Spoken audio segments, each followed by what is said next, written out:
საქართველოში 23 საათია. ყოველდღიური აბები ვასიკო ოდიშვილისგან.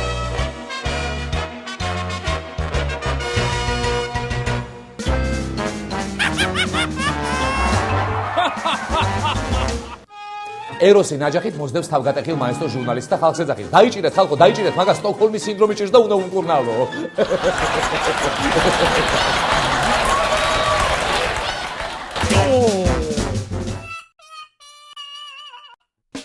ჩატარდა ორი სოციოლოგიური კვლევა. მაღალმა გამოკითხა საჯარო მოხელეები და ბიზნესჩემმა იმერლები.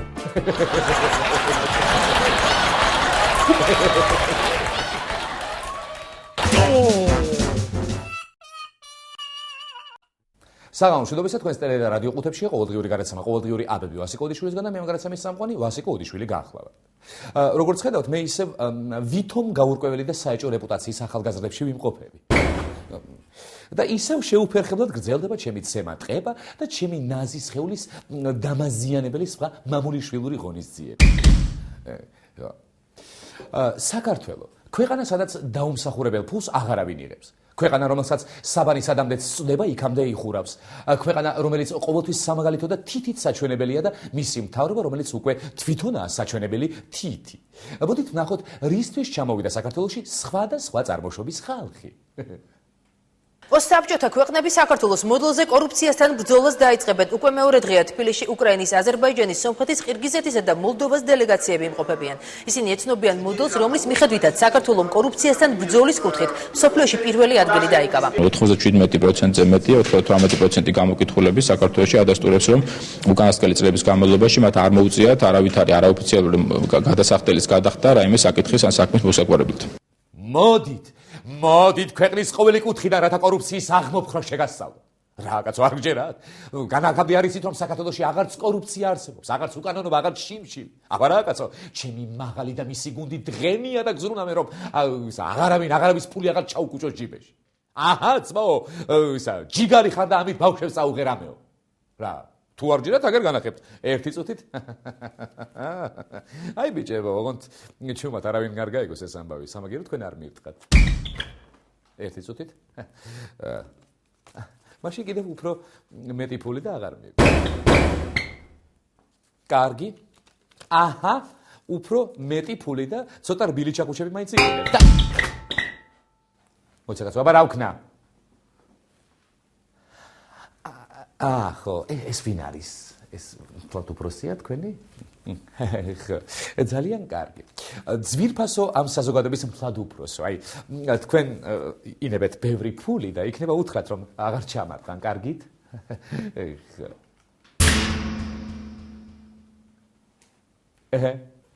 აი, ძვირფასო საერთაშორისო საზოგადოება. დაახლოებით ასეთ მდგომარეობაშია ქართული კორუფცია. იმისთვის, რომ ჯიგარ ქართულ ბიზნესმენს რაიმე მსხვილი საქმის წამოწყება და ამის გამო ვინმესთვის ფულის მიჩეჩება უნდოდეს, რკინის ქალამდები უნდა ჩაიწვას. მთელი საქართველო შემოიაროს და სანამ თლად უფროსების ჯიბეებს არ მიადგება, ვერავის ვერ შეტანის ამ თავის ჭარბ კუიურებს. სანაცვლოდ კიდევ ისინი თავის მოწყალე კალთას გადააფარებენ და იმ თვეში რამდენიმე ტონა ნავთობის, შაქრის, ფქვილის ან რაიმე ხადავოი პროდუქტის ლეგალურად შემოტანის, აქ ვიმეორებ, ლეგალურად შემოტანის უფლებას მისცემენ.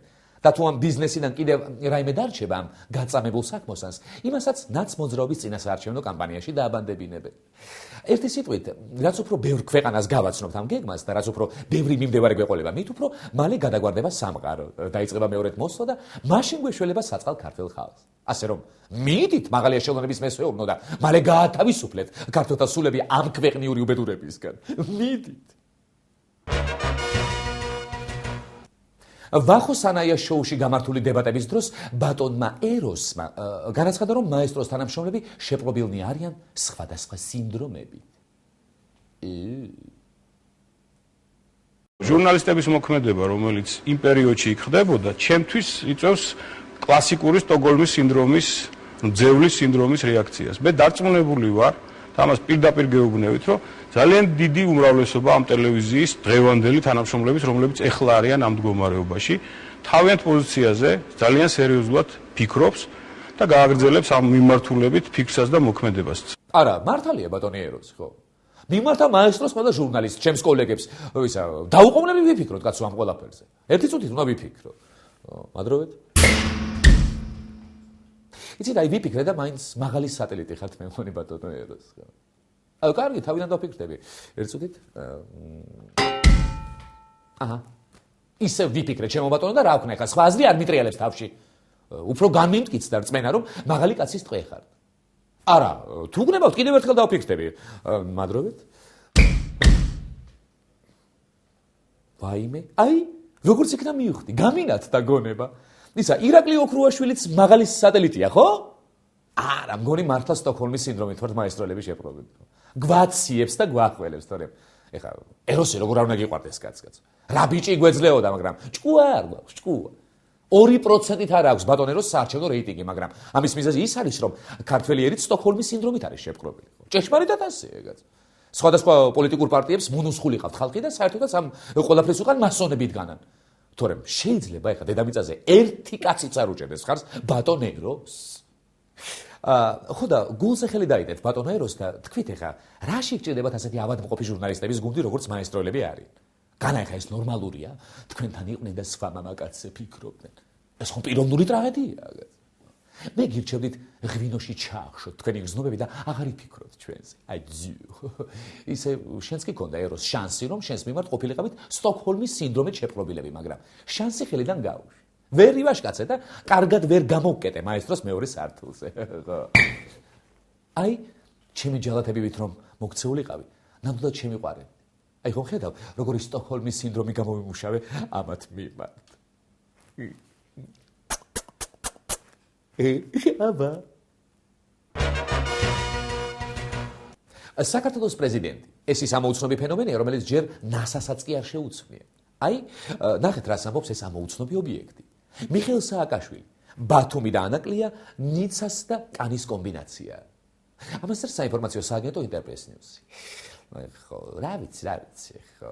მე ვფიქრობ ეხლა ნიცა და კანი ზუსტად იგივენაირად გავს ბათუმს და ანაკლიას, როგორც ერეკლე და ხო, თუმცა როგორ არ გავს ნიცა და ბათუმი ერთმანეთს, კაცო, თქვენ წარმოიდგინეთ ზოგიერთ ასპექტში ბათუმი ჯობს კიდევაც ნიცას. აი მაგალითად, ჩვენთან ხომ დგას კვერცხობა. ხო, კვერცხების ძეგლი. აი ნიცაში კიდევ უფრო უარესი 12 კვერცხის და 1 დიდი კრუხის ძეგლი უდგა. ბათუმში ხომ გვაქვს დაჭეჭყილი ბოთლის ძეგლი. ნიცაში და კანში დაჭეჭყილი ქვაბის ძეგლი უდგათ. და აბა ეხლა ყოველი ამის შემდეგ ვინ იტყვის რომ ბათუმი ჰაერში არ ხდის ეხლა ნიცას და კანს, ხო. ეგ არა და ბათუმში ოქტომბრის შუა რიცხვებში საქართველოს პრეზიდენტი ბანაობს შავ და თბილ ზღვაში. განა ეგ ნიკოლას სარკოზის გავს ჩემი მაღალი რომ მხოლოდ ზაფხულობით გაშიშვლდეს. ის გულანთებული პატრიოტია. და ისა, როდესაც საქართველოს ტურისტების მოზიდვა ჭირდება, მზად არის ყველაფერი მძიმე და საპასუხისმგებლო თავის მკერდზე გადაიტაროს. ის თუ მართლა გვინდა რომ ნიცაზე და კანზე მაგარი ქალაქები გქონდეს, განა ეხა ბევრი რამე უნდა ამას. აი, ჩემი მოკლე ჭკუით უბრალოდ ხელისუფლების შეცვლითაც არის შესაძლებელი. სხვა, ესე იგი, საკურორტო ქალაქებს ვაჯობ. ну კარგით ეხლა ეს აპრობირებული და რეალური ხერხი თუ არ მოგწოთ, მაშინ ავდგეთ და თვითონ ნიცა განმოვიტანოთ ჩვენ სანაპიროებზე. მიდი ჩემო მაღალო, მიდი. ხომ იცი რომ შეგიძლია. მოელაპარაკე სარკოზის. იყიდე ნიცა და ჩამოიტანე საქართველოში და შენს დაისვენებ ზაფხულობით ნიცაში და ჩვენც დაგვასვენებ შენი მოუღალავი პირისგან. ახლა აბების ეთერში რეკლამიცინის მიღების დრო. რეკლამიცინი ჩვენს ეთერში. ექიმი ეროსი ჟურნალისტურ წრეებში კურნავს ისეთ საშინელ დაავადებას, როგორიც არის სტოკჰოლმის სინდრომი. ექიმის განკარგულებით ჟურნალისტები უნდა განიდევნონ საკუთარი შენობიდან, მოთავსდნენ ბნელ და ნესტიან რადიოში და შეუდგნენ თვითმკურნალობას. ეროსი ექიმი, ავადმყოფი ჟურნალისტი, რადიოში უნდა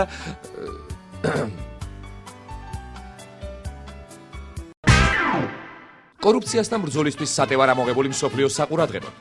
წვალობთ, ცდილობთ, იღწვით და მაინც არაფერი გამოგდით ვერაგი კორუფციის წინააღმდეგ? მაშინ ჩამოდით საქართველოში. გაიზიარეთ ჩვენი კორუფციასთან ბრძოლის მიღწევები, დანერგეთ ეს თქვენს ქვეყნებში და რამდენიმე კაცის გარდა აღარც თქვენს სამშობლოში ექნება ვინმე სკვილებში ჩინჩია. ქართული კორუფცია, ანუ ის რაც სხვა ქვეყნებს ჭიათ, ჩვენ თავში გვაქვს. ორიო დღის წინ მაესტროში ერთობ უმნიშვნელო კაცი და გადაყენებული პროდიუსერი მამუკა გლონტი მძიმედ იქნა გაკრიტიკებული. იმედის პირუთნელმა ჟურნალისტებმა მამუკა ღლონტი საკუთარი კოლეგების მიმართ უდიერ დამოკიდებულებაში ამხილეს და ჟურნალისტური მათრახის გადაუჭირეს. ხთქშ. ბიძინა ივანიშვილის შემდეგ უკვე წყალგამყოფ ჟურნალისტებს შორის მამუკა ღლონტი ავლებს. მან სოციალურ ქსელში Facebook-ის საკუთარ გვერდზე ქართულ ჟურნალისტიკაზე ასეთი მოსაზრება გამოაქვეყნა და მაესტროს გაყრა გამოყრის და ფინანსური გაყოფა გამოყოფის პარალელურად კოლეგებზე თავდასხმისთვის მოიცალა. ეს დღეები სახელმწიფო ტელევიზიების ჟურნალისტები ლამის ტუალეტის კართან მელოდნენ.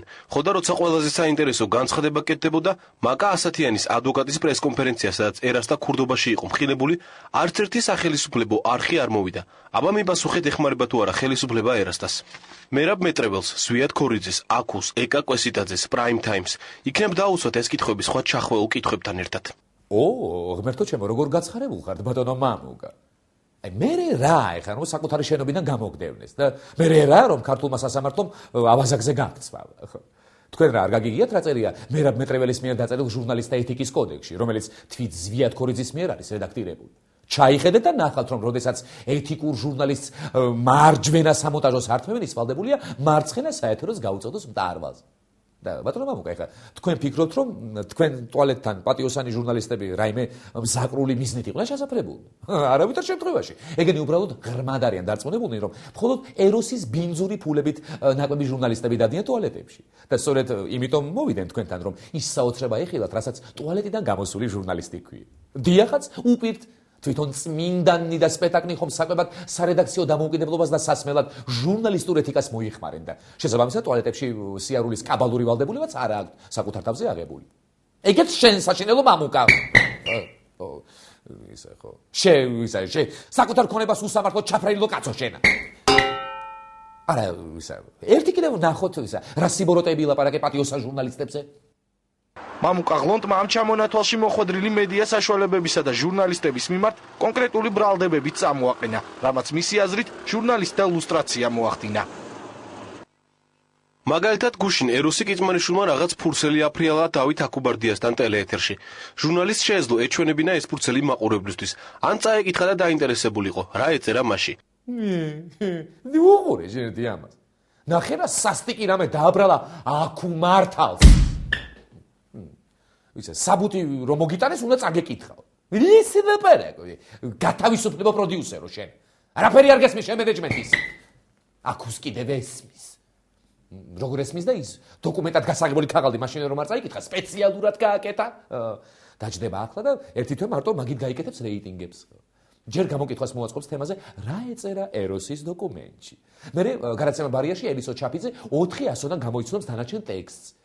აი ეს არის სწორი მენეჯმენტი, თორემ ეხა ჟურნალისტებს ძვირიანი ბენზინი თუ ჩაუსხი და ცხელწერტილებში გაუში გადაღებებზე რა გამოვიდა კაც. ხო და ასია. ზის ახლა აქ და უკირს. ეს მამუკა როგორ არ მცნობია. ეროსისაც მოუწევდა ხელს და კენედისაც ეგ მოკლავდაო. აგერ ვისა. ირაკლი ოქროშვილმა მომწერა მესიჯიო. ხო. კიდევ ერთი შემაშფოთებელი გამოკითხვა ნაციონალური მოძრაობისთვის. კიდევ ერთი დაბალი რეიტინგი და კიდევ ერთი პოლიტიკური კოლაფსი. აი რას აქვეყნებს IPN-ი. გამოკითხულთა 26.1% პრემიერად ბიძინა ივანიშვილს ისურვებდა, 24.2% კი მიხეილ სააკაშვილს. აქვე სოციალური კვლევისა და ანალიზის ინსტიტუტის წარმომადგენლის იაგო კაჭკაჭიშვილის განცხადებით, მიხეილ სააკაშვილის პრემიერობის მხარდამჭერთა რიცხვი ნაციონალური მოძრაობის მხარდამჭერთა რიცხვს ჩამოუვარდება, რაც ნიშნავს, რომ პარტიის მხარდამჭერთა შორის მოიძებნებიან ისეთები, ვინც სააკაშვილის გაპრემიერებას მიზანშეწონილად არ მიიჩნევს.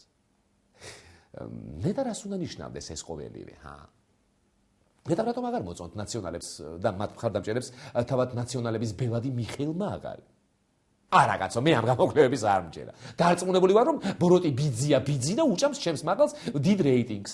მოვიდა ბიძინა ჩემი გუშინ და 8 წლიანი სტაჟის მქონე მაღალი ერთ დღეში დააგდო და დაუგდო რეიტინგი. და თან ისე რომ ნაცმოძრაობის მხარდამჭერებსაც აღარ ევასებათ მაღალი. და ეს სამართალია ეხლა კაცო. ბოროტო ბიძინამ შეგვეშვით. ჩვენ ძალიან კარგად ვგზნობთ თავს ამ ხელისუფლების პირობებში, ხო, და გვინდა რომ მარად მაღალი ყავდეს და გვამათრახოს ხოლმე, ვიდრე შენ გვაჭენებდე. რას არაკეთებს ეს ჩემი მაღალი რომ გვასიამოვნოს, რა ქვეყანა ჩაიბარა და რა ქვეყანა დააყენა. ყველა სოციალური პრობლემა გადაჭრა, კორუფცია და რუსეთი დაამარცხა, ბიუროკრატია შეამცირა, დაგვაწყო და თქვენ კიდევ ერთ დღეში. დიახ, ერთ დღეში და ერთი განცხადებით ძირი გამოუთხარეთ ჩემს დიაც. მგონი ბიზინა ჩემი მართლა ჯადოსნურ ქვებს ფლობს და ამ ქვებით რაღაცებს ჩხიბაობს, თორემ აბა ჩემი მაღალის დამამარცხებელი ხა ვინ იყო? თუმცა რა გაეწყობა ჩემო მაღალო, უნდა შეეგუო სოციოლოგიურ გამოკითხვებსაც. შენი მხარდაჭერების განეიტრალებასაც, წლების გასვლასაც და ფუმფულა სკამსაც.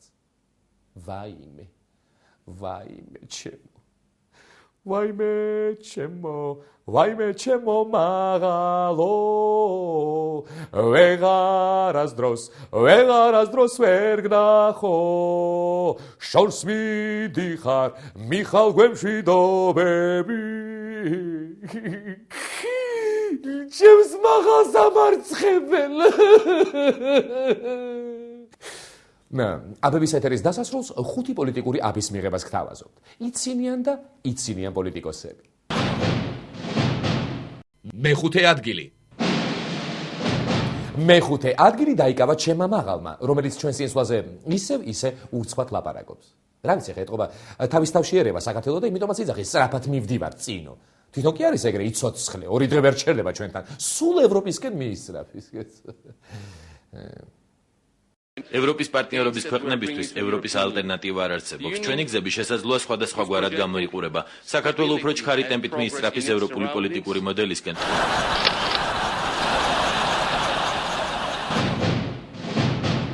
მეოთხე ადგილი. მეოთხე ადგილიც ჩემმა მაღალმა მიისაკუთრა.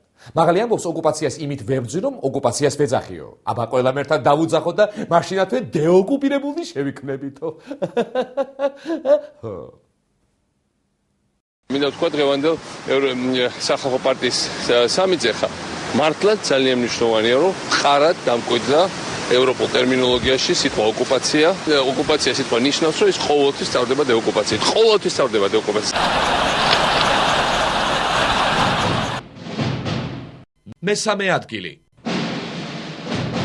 მესამე ადგილთან დაკავშირებით აი ასეთი აზრი დამეპადა. თბილისის დინამო რომ ჯობია, რეალს ეს შენცხო მიცი პლატინი.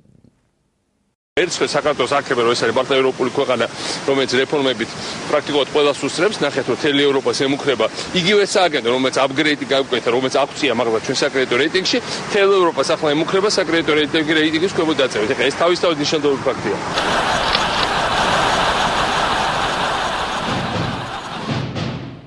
მეორე ადგილი. მეორე ადგილზე გასულ კაცია ნათქვამი. სხვის თვალში სტოკჰოლმის სინდრომს ხედავს და საკუთარ თვალში კიდევ 12 საეჭვო გარეგნობის მამაკაცს ვერაო. ჟურნალისტების მოქმედება, რომელიც იმ პერიოდში ხდებოდა, ჩემთვის იწვევს კლასიკური სტოკჰოლმის სინდრომის, ძევლის სინდრომის რეაქციას.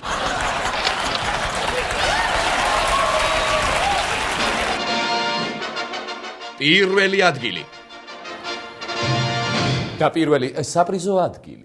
როგორც ეროსი ამბობს, მაესტროს საქმეში 2 მოთამაშეა, ბიძინა და თვითონ. ხოლო მაღალი მხოლოდ არბიტრია, მაგრამ მაღალი პასს აძლევს და ვანო ეხსნება და ეგ როგორ გიც. 2 მოთამაშე. ამ შემთხვევაში მე ხაზგასმით თქვი.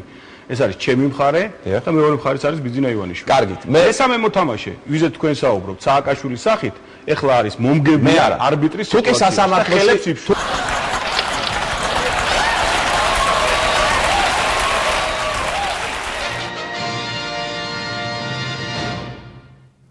ეს გახდათ გადაცემა ყოველდღიური აბები ვასიკო ოდიშვილისგან. ნუ მიიღებთ სხვა აბებს.